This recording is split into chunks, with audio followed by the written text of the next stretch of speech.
Hey everybody, of course, this is Dr. Keith McNally. Now, you know me as the question guy, but this is my brand new series. This is Coach's Corner, and I'm here with a coach. His name is Kelly Peitz.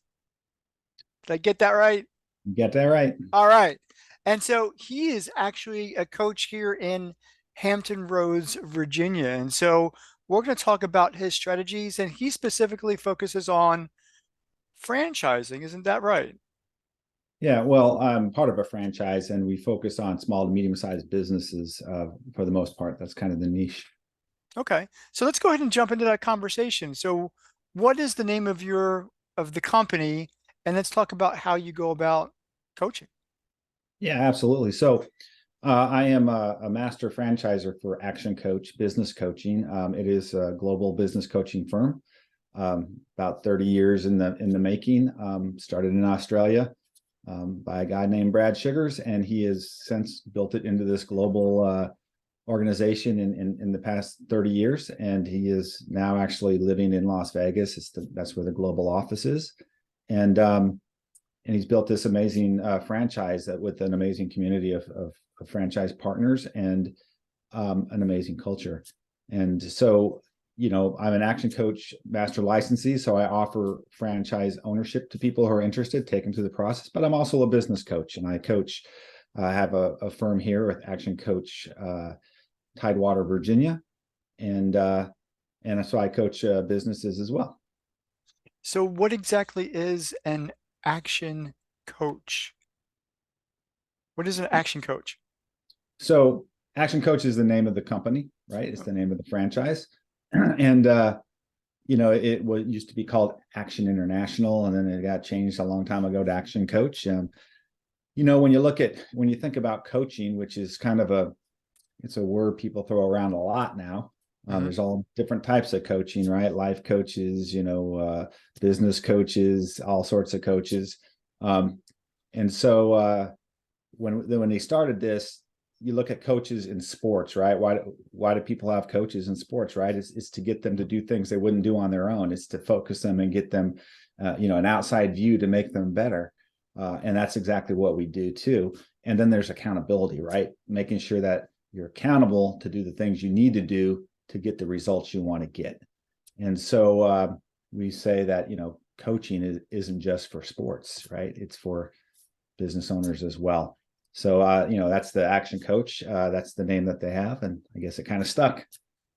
Well, I like that word because it gives us a sense that you got to do something in order to be successful. And so there's a lot of, like you said, coaches and across the globe, but we see them all on LinkedIn and they're coaching on this and they're coaching on that. And then we see there are different layers or tiers of coaches. So there's these master coaches who coach the medium layers, who coach those who are like doing the coaching of the people who are like either running a business or wanting to get on stage or whatever that is.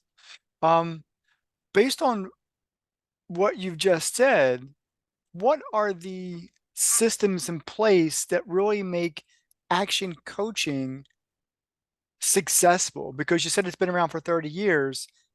Given that Yeah. track record, it has to have been successful doing something. Oh, absolutely.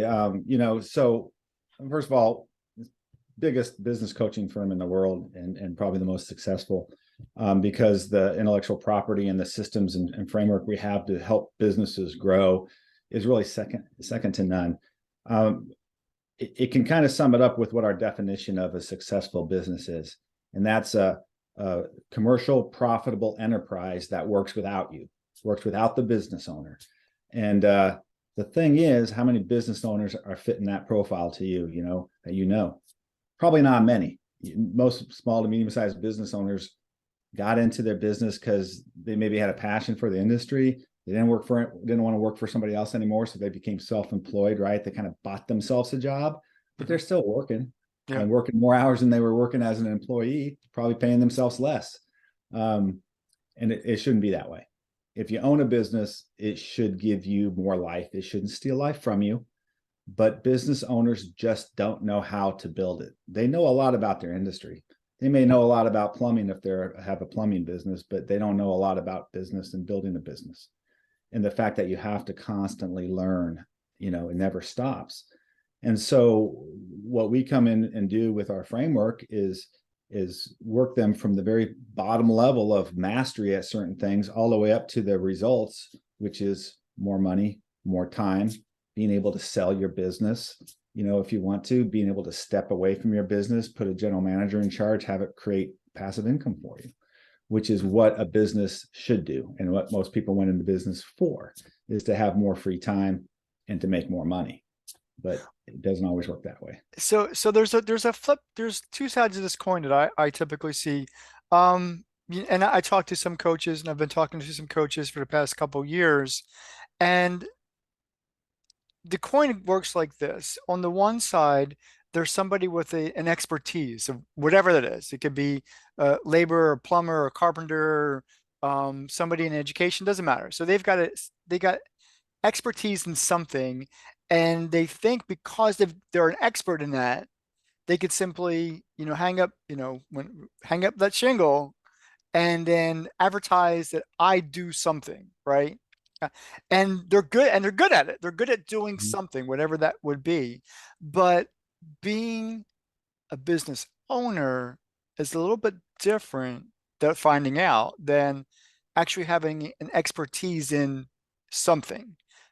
There's a broader scope there that people don't necessarily recognize or realize up front. So what are some of those variables that people don't think about as they step into running a business? Yeah, you said it, you kind of hit it right. Is people, a lot of people have the skill and have the love of something, and they think, okay, I can just do this on my own. So then they become self-employed, is what it Mhm. comes down to. They really don't have a business. You had to Okay. get a business license, but they don't have a business. It's them. They are the business, right? You can never sell that business. You can, you're the business. Um, but when we look at uh, what we have is called the ladder of success. At the very bottom of that ladder, everybody is a student first, right? You go to school, you become a student. You go to high school, you go to college. Some people go to get their master's, some people get their doctorate degree, like Dr. McNally here. Absolutely. But the fact of the matter is, the, everything in the education system teaches you how to get a job. That's what it's focused on, how to get a job. Mhm. Nothing teaches you entrepreneurship. Nothing teaches you how to be a really good business owner. Teaches you how to get a job. So that's the very bottom of that ladder, right? Then you move into employee, because that's what you were taught to do, become an employee. You're an employee, you're trading time for money. And then some people get that bug and they say, I don't want to work for anybody else. I want to work for myself. So they become self-employed, right? So you're the next step up, but you still have a job. You're working really hard, right? It's not a business. It's not giving you more life, and then you become a manager in that business, where you've built it to enough where you can hire people to do the revenue making for you. So you can, if you're a plumber, you can hire more plumbers, right? You can Mhm. scale a little bit, but you are still working in that business. You're managing now, though. Then the next step is owner. When you're an owner, you've built that business to where you don't have to be there every day. You're a true owner, right? That gives you more money, gives you passive income, allows you to invest better. And so you start to invest in more things that all produce passive income from you, which brings you to that very top level, which is the entrepreneur, right? Entrepreneurs live a great life on passive income, really, is what an entrepreneur is designed. That's what you want to have, right? So that's that ladder. But you got to start somewhere. So it's okay. You got to start as self-employed. And some people are happy with that. But if you want to grow an asset, if you want to have a wealth, something that can create a wealth event for you in the future by selling it, then you've got to build a business. So it sounds like, and although I don't think you've mentioned the word specifically, or maybe you have, systems, because systems seem to be what allows you to step away from a situation and let it run itself. So are there Mm. specific types of systems that people need to learn about in order to become or to graduate towards being an Yeah, entrepreneur? well, absolutely. In order to grow your business to work without you, you definitely have to have systems. That's actually the third level of our framework. First level is mastery, having mastery of some 4 key fundamental things, and then moving into niche, which is the ability to get out of price competition, right? Have a unique selling proposition, have a great guarantee, have reasons why somebody would pay more money for your service or product than your competition. And they will, people will. It's called value, right? You're giving them value. So you have to be able to paint a picture of that, right? Next thing is leverage. And leverage is all about systems, doing more with less. Do something once, get paid a lifetime for it, stuff like that. Systems run businesses, period. Systems run businesses, employees run those systems. When you have that in place, the owner doesn't have to. So you're absolutely right. Well, I think about that because and I'm half a century year old, so I typically say that when I was a younger man, back in my 20s, I actually went to go to work for Waffle House. And it never dawned on me as the conversation that we're having now, their entire structure is built on systems. And that's exactly how you do certain things at a certain time in a certain way in a certain process on certain days of the week at certain hours, and it's really that detailed that if like and it goes like this, you run the store. So if you're given a position to run a Waffle House, one entity, you're that manager, so you're essentially you know that whatever that is, that owner for that store in that one location. And then you could graduate to you have 3 stores underneath you, but you should be able to walk into any Waffle House at any time and know exactly what everybody's supposed to be doing because of systems. Yeah. And that's the beauty of franchises. Okay. Franchises they've mastered systems, right? Because a franchise is 90% of franchises succeed compared to 75% of startups that fail in the first 5 to 7 years. And it's because they're built on proven systems. So you don't franchise when you've only got one unit that you've proved. You franchise once you've done it a bunch of times and your systems work, right? And you're able you codify those systems, and those systems become part of the franchise. So like with Action Coach, a lot of coaches out there, a lot of them just get, there's no regulation on coaching, first of all. And so some just call themselves a coach. Others might get certificate from, college. Some universities do coaching from the ICF, right? The National Coaching Federation. And then they're a coach. Then what do? Right? They try to start their business, but they have no systems. They have no intellectual property. They have no strategies. They have nothing they need to coach. So then they have to build that and develop that. And that all takes time, months and months and months. All that time, they're not coaching because they're building. They're trying to build everything they have. Franchises give you everything you need day one. Action Coach, 3,500 strategies to build businesses in our framework, all day one. So when you come out of training, you're doing your marketing and sales to get clients and generate revenue. So you don't have that opportunity cost that you're losing right there. So that's the advantage of a franchise. And it's an investment. You're paying up front for all of that. Okay. So you got to look at that and say, hey, what's is it worth it? What am I getting for the cost? And good franchises, you're getting a lot. It'd take you years to put together what franchises have put together, and a lot of money. Businesses that do it on their own spend more typically. They just spread it out over time, like 2 or 3 years to get something going if they don't fail first. So let me ask you a question. If somebody were to come to you, say even as a result of listening to our conversation here, and they're not really sure of whether or not a franchise is the right way to go about their next step, do you have like a discovery type of call where you kind of figure that out with that person, or is your system set up where when the person's ready, they come to you and say, I want to operate a franchise. Yeah. What's your starting point? I wish it was like that, but it's not. Okay. It is, typically people, have an idea. Hey, I want to start a business for whatever reason. They're disillusioned with being an employee. A lot of time we get a lot of people, corporate America, high level positions that are just tired of it. They're tired of the rat race. They're tired of the uh, culture of corporate America, having to check your values at the door sometimes because, it make the sale at any cost type of mentality. Right. And so they're looking for something where they can have more, have really feed their why.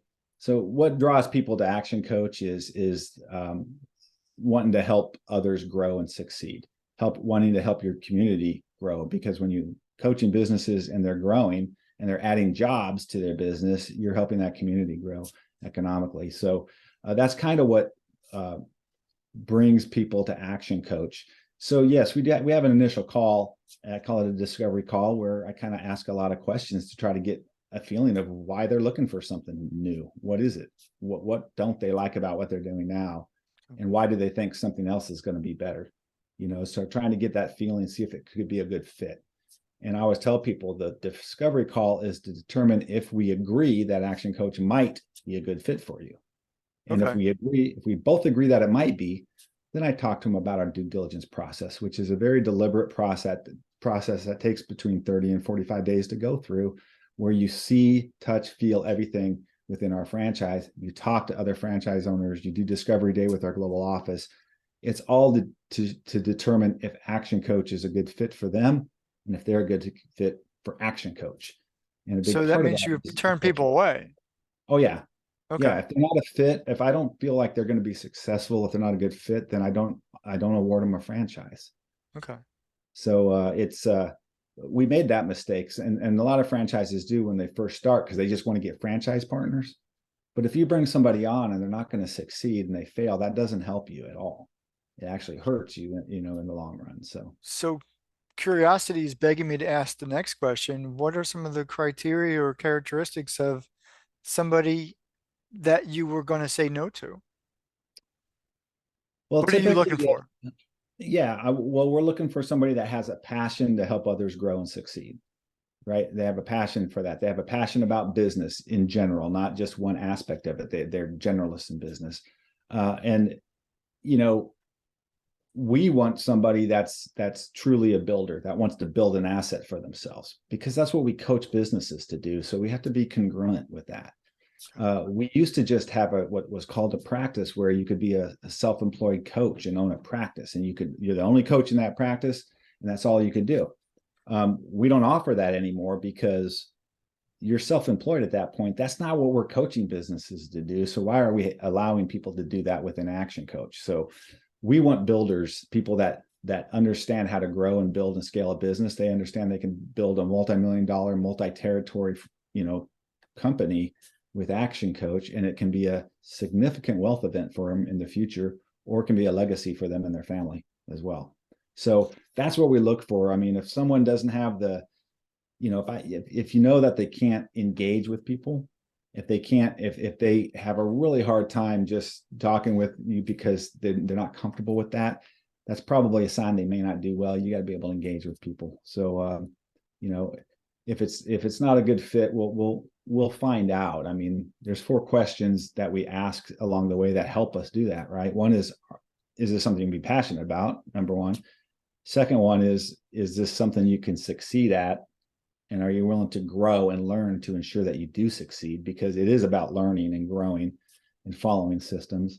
The other one is can our model give you everything you want, both, financially, professionally, family wise? If it can't give you that, even if you're great at it, it's not the right choice and you shouldn't do it. And then the last one is our culture. We have 14 points of culture, which is, I think our culture and our community is our secret sauce. It's why we've been around so long. It's why people love to stay with Action Coach. And so if our culture doesn't resonate with people, it's not a right choice for them. So, and we'll tell them that if we see it. Well, I like that. So as we look at wrapping this up, talk to me about the culture. The culture. You said that's your secret sauce, and I only know a few people who use that terminology. So talk to me about. So, I mean, some people would call it values, right? We like to use culture, points of culture, and we feel that culture fit in a business, having a very intentional culture is super important. Because if you're not intentional as a business owner, if you're not intentional about the culture you want in your business, the culture that you're building, then one will emerge and it won't be what you want. It might be something that emerges from your employees or your customers or whatever, you know. So you have to be very intentional and build that culture, put it down, write it down, and then hold people accountable to it. You know, make people live that culture. So that's what we try to do. I mean, we have 14 points of culture, and there's the culture word like commitment or integrity, and then there's a definition, you know, of what that means for us, an action coach. So things like, I mean, we have fun is one of our points of culture. We want to have fun when we're doing stuff, right? Success, abundance, which is my favorite one. Having abundance, both having abundance for yourself and being an abundant person by giving to others as well, because you typically get what you give, right? So, and then having that abundant mindset versus a scarcity mindset, you know, understanding there's way more than enough to go around. And that's the difference between entrepreneurs. They have abundant mindsets. Corporate America, they have a scarcity mindset. In corporate America, somebody's got to fail for you to succeed. That's the mindset, you know. Ain't that And the truth? you know, so culture is so important. So we help businesses develop their culture, because if they don't, I mean, let's face it, you can teach skills, but if somebody comes into the business, your business, and they clash with your culture, it's just a matter of time before they have to go, no matter how good they are at what they do. You know, I'm coaching a company now where they had a great maintenance person, and but he was kind of toxic to the organization, and she really had a hard time to firing him because he was really good at maintenance, you know, at the maintenance. And it was apartment buildings. And you know, I said, well, what's he doing to the culture? What's he doing to everybody else? You know, what's the cost of this, right? Mm-hmm. And she finally came to that conclusion. Yeah, you're right. So you got to let him go, because you can teach skill. So So one last question, and this is kind of like that in a minute or less, in 30 seconds or less. What makes somebody successful as an entrepreneur? well, In your thoughts. that's a tough question. I think uh, to be successful as a business owner, entrepreneur, you have to be consistent in what you do. You have to work really hard. I mean, you do have to work hard, but if you do it right, you work less and less as you grow and build, right? And then I think one of the most important things is you got to have a coach.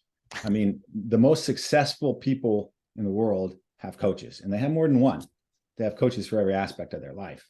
You Huh. know, entrepreneurs have business coaches, life coaches, you know, personal trainers, everything. You know, so coaches are important because they hold you accountable to do what you need to do. Well, I think that's the secret sauce word for today is accountability. I like Yeah. that. Kelly, thank you for joining me on the Coach's Corner. For those of you who are watching, thank you, and we'll see you next time. Take care. Yeah, it was my pleasure. It was really fun, Keith. I appreciate that.